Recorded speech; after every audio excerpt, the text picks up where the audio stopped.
dar continuidade ao nosso estudo da iniciação espírita.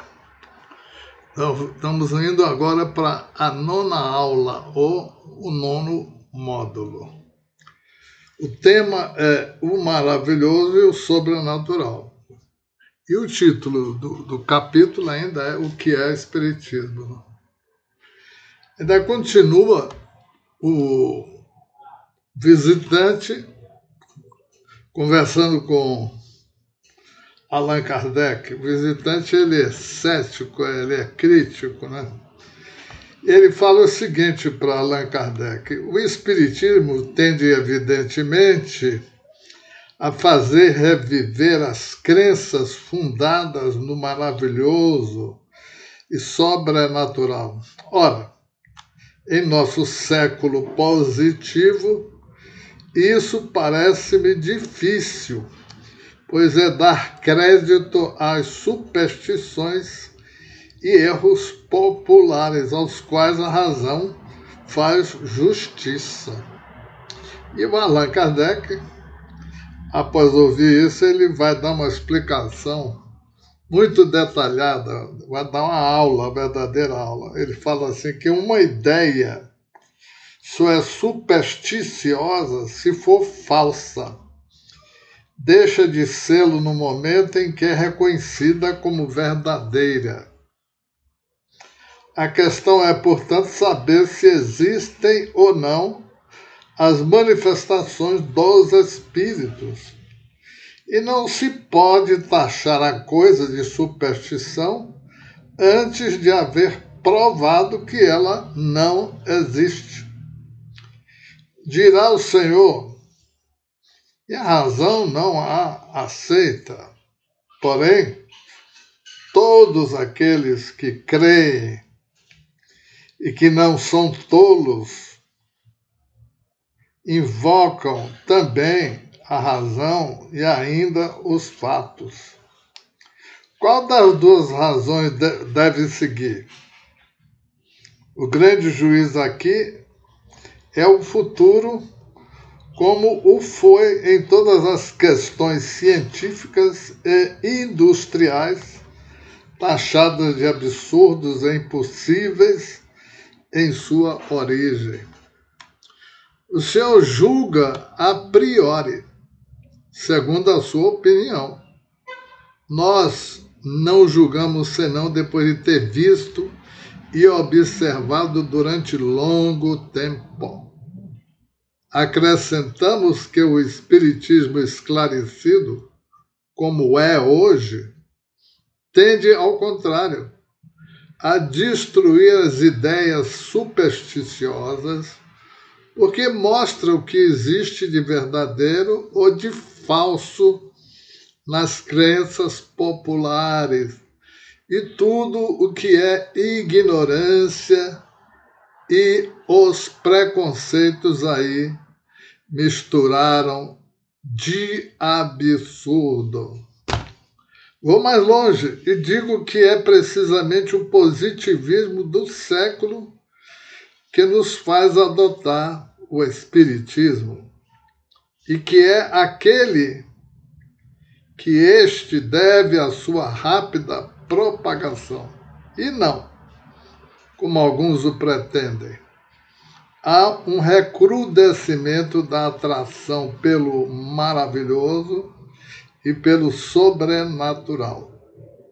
O sobrenatural desaparece diante do archote da ciência, da filosofia e da razão, como os deuses do paganismo desapareceram diante da luz do cristianismo. O sobrenatural é aquilo que está fora das leis da natureza.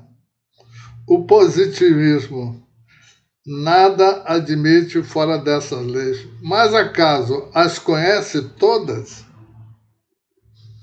Em todos os tempos, os fenômenos cuja causa era desconhecida foram reputados como sobrenaturais. Cada nova lei descoberta pela ciência fez recuar os limites do sobrenatural. Muito bem. O Espiritismo vem revelar uma nova lei, segundo a qual o diálogo com o espírito de um morto repousa sobre um princípio tão natural quanto o da eletricidade, que permite estabelecer contato entre dois indivíduos a 500 léguas de distância. E assim, todos os outros fenômenos espíritas.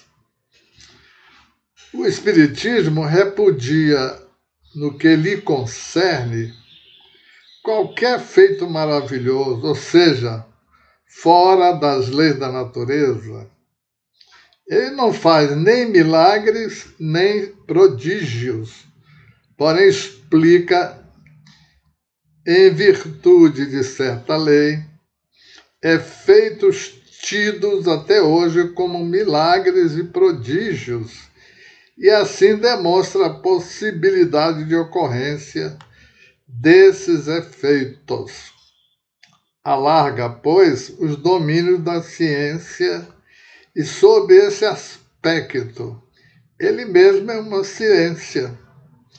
Mas, trazendo essa descoberta novas consequências morais, a codificação destas o transforma ao mesmo tempo numa doutrina filosófica.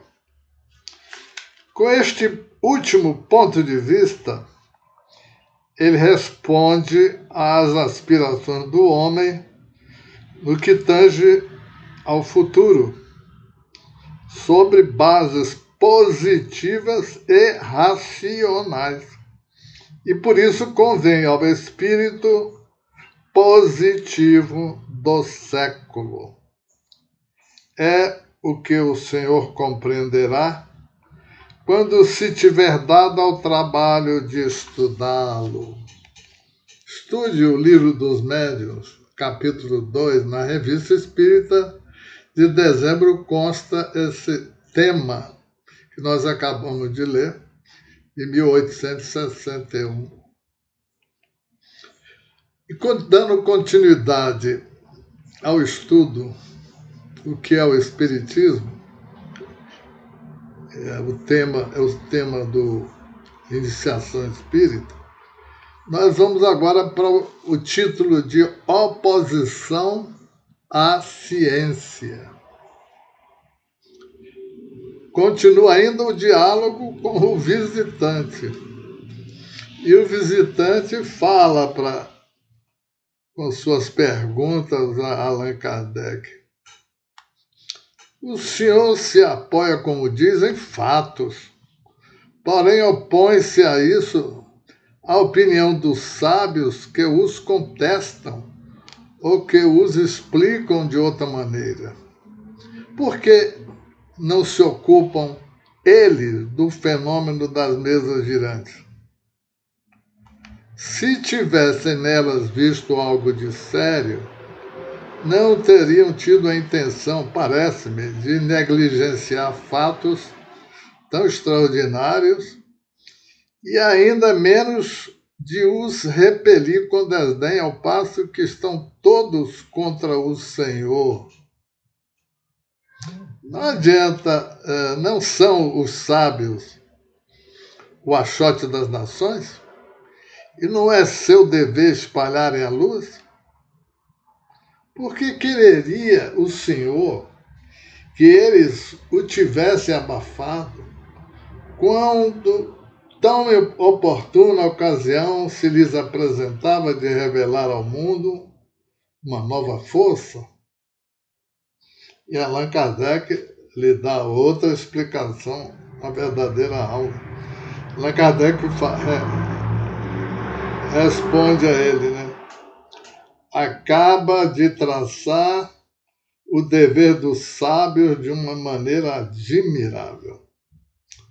É deplorável que eles o tenham esquecido em diversas circunstâncias.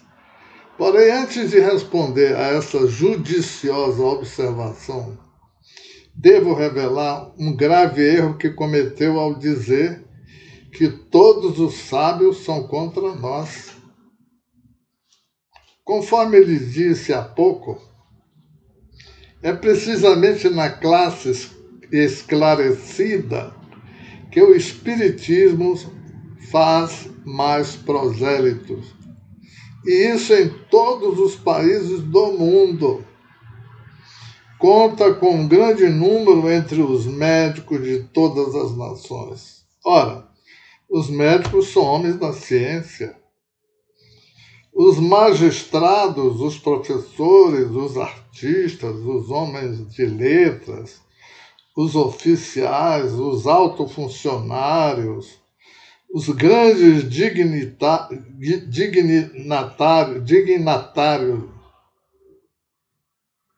os eclesiásticos, etc., que se colocam sob o seu estandarte, são todas pessoas às quais não se pode recusar uma certa dose de luz. Não existe sábio somente na ciência oficial e nas corporações constituídas. O fato de não ter o Espiritismo ainda direito de cidadania na ciência oficial é motivo para condená-lo? Se a ciência não se tivesse jamais enganado, sua opinião poderia aqui pesar na balança. Infelizmente, a experiência prova o contrário. Não repetiu, corrigindo, não repeliu ela com quimeras uma quantidade de descobertas que mais tarde ilustraram a memória de seus autores? Não foi por causa de um relatório de nossa primeira sociedade científica que a França se viu privada da iniciativa da utilização do vapor? Na ocasião em que Fulton veio a campo de Bolonha apresentar seu sistema a Napoleão I, que recomendou o seu exame imediato ao Instituto, não concluiu este que o referido sistema era um sonho impraticável e que não havia necessidade de com ele se ocuparem?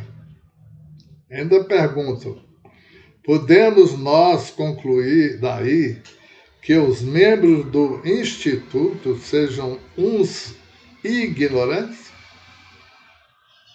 Isso justifica os epítetos triviais de muito mau gosto que certos indivíduos têm prazer em prodigalizar-lhes? Seguramente não. Não há nenhuma pessoa sensata que não faça justiça a seu eminente saber, reconhecendo que eles não são infalíveis e que dessa maneira o seu julgamento não é a última palavra, principalmente tratando-se de ideias novas. E o visitante continua. Admito perfeitamente que eles não sejam infalíveis. Porém, não é menos verdade que, em virtude de sua sabedoria, sua opinião sirva para alguma coisa e que, se o senhor estivesse de seu lado, isso daria um grande prestígio ao seu sistema. E Allan Kardec volta à tona, responde: admitirá também que cada um é bom juiz somente no que é da sua competência. Se quiser construir uma casa, contratará para isso um músico? Não. Se tem um processo, chamará um arquiteto? Enfim, se for uma questão de teologia, falar resolver por um químico ou por um astrônomo? Não. Cada um com o seu ofício. As ciências vulgares baseiam-se nas propriedades da matéria que pode ser manipulada à vontade. Os fenômenos que ela produz têm por agente forças materiais. Os fenômenos do espiritismo têm por agentes inteligências que possuem sua independência, seu livre-arbítrio e não estão submetidas a nossos caprichos. Escapam, assim, a nossos processos de laboratório e a nossos cálculos e, logo, não pertencem mais ao âmbito da ciência propriamente dita. A ciência, portanto, enganou-se quando diz experimentar os espíritos como uma pilha voltaica. Fracassou, e assim devia ser, pois operou em vista de uma analogia que não existe. Em seguida, sem ir mais longe, concluiu pela negativa, julgamento temerário, que o tempo se encarrega todos os dias de alterar, como alterou tantos outros, e aqueles que o tiveram pronunciado terão vergonha de muito levianamente terem se unido contra a potência infinita do Criador. As corporações científicas não têm e jamais terão que se pronunciar sobre a questão. Ela não é de seu âmbito, assim como não é a de afirmar se Deus existe ou não. É, portanto, um erro transformá-los em juízes. O Espiritismo é uma questão de crença pessoal que não pode depender do voto de uma assembleia, pois esse voto, mesmo favorável, não pode forçar convicções. Quando a opinião pública estiver formada a esse respeito, eles a aceitarão como indivíduos, submetendo-se à força das circunstâncias. Deixemos passar uma geração e, com ela, os preconceitos de amor próprio que se obstina, e verá que, com o Espiritismo, se passará o que se passou com tantas outras verdades antes combatidas, e que seria agora ridículo encarar com dúvidas. Hoje, são os que creem que são tomados por loucos. Amanhã será a vez daqueles que não acreditarem, exatamente como se tomavam outrora por loucos aqueles que acreditavam que a Terra gira. Porém, meu amigo, nem todos os sábios julgaram de maneira semelhante, e por sábios entendo os homens de estudo e de ciência com o sem título oficial. Muitos deles fizeram o seguinte raciocínio: não existe efeito sem causa, e os efeitos mais vulgares podem trazer ao caminho os maiores problemas.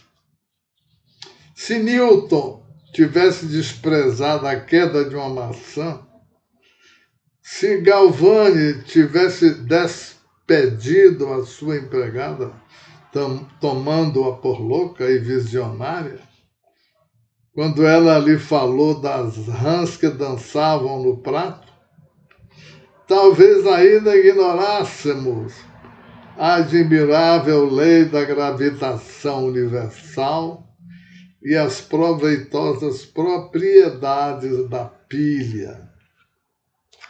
O homem que se designa com o burlesco nome de dança das mesas não é mais ridículo que o da dança das rãs, e esconde talvez também alguns dos fenômenos da natureza que provocarão revoluções na humanidade quando tivermos a sua chave.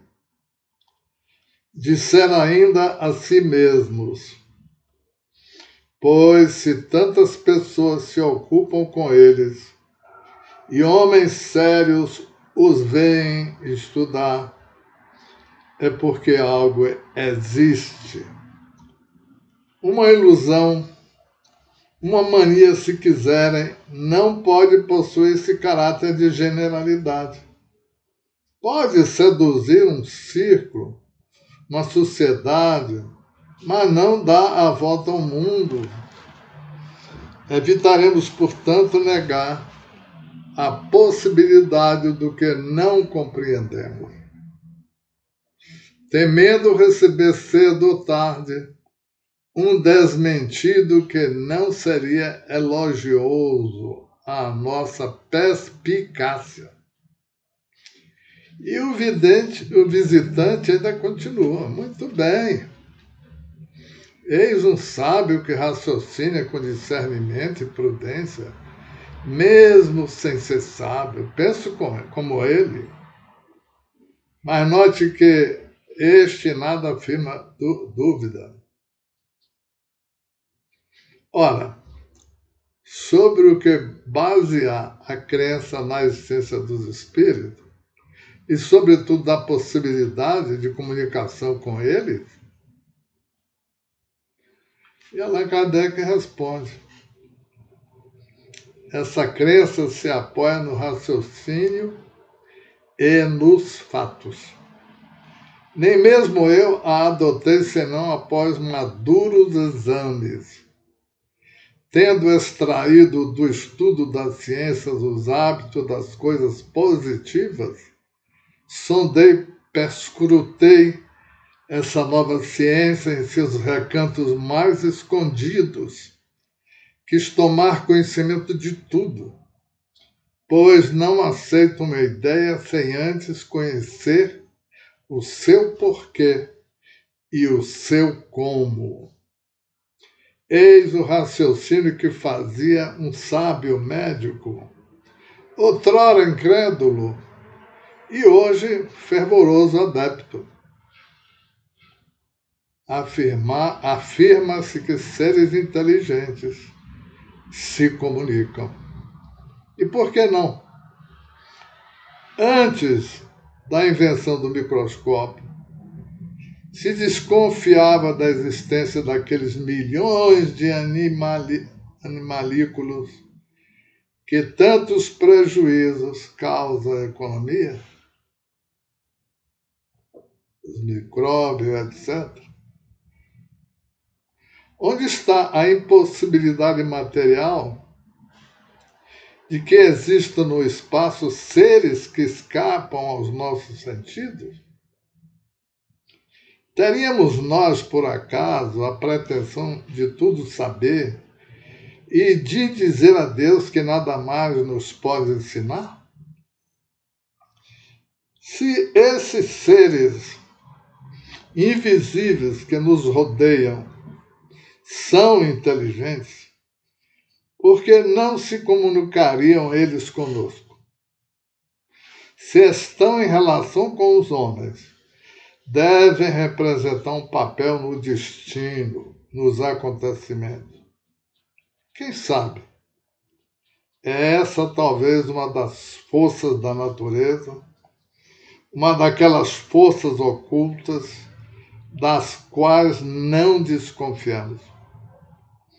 Que novos horizontes abriria isso ao pensamento? Que vasto campo de observação!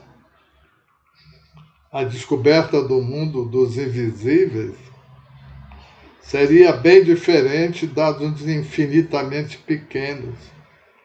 Seria mais que uma descoberta, seria uma revolução das ideias. Quanta luz pode dela jorrar? Quantas coisas misteriosas explicadas? Aqueles que hoje creem nesses fatos caem no ridículo? O que prova isso? Não foi dessa maneira que se passou com todas as grandes descobertas? Não foi Cristóvão Colombo repelido, repleto de desgostos, tratado como insensato? Essas ideias, disse, são tão estranhas que não podem ser acreditadas. Porém, aquele que dissesse há um século que alguns minutos haveria comunicação de um lado a outro do mundo, que algumas horas se atravessaria a França, que com o vapor de um pouco de água fervente o navio andaria rapidamente, que se extrairiam da água os meios de iluminação e aquecimento. Quem tivesse proposto iluminar toda Paris em um instante, como um só reservatório de uma substância invisível, seria ridicularizado. Seria, por acaso, coisa mais prodigiosa ser o espaço povoado de entidades pensantes, as quais, após terem vivido na Terra, teriam abandonado seu envoltório material? Não se encontra nesse fato a explicação de uma quantidade de crenças que remontam à mais longínqua antiguidade? Semelhantes fatos valem bem a pena de ser aprofundados. Essas são as reflexões de um sábio, mas de um sábio sem pretensão. São também as de uma multidão de homens esclarecidos. Observaram não superficialmente nem com a prevenção. Estudaram seriamente sem tomar partido. Tiveram a modéstia de não dizer: não compreendo, logo não é verdade.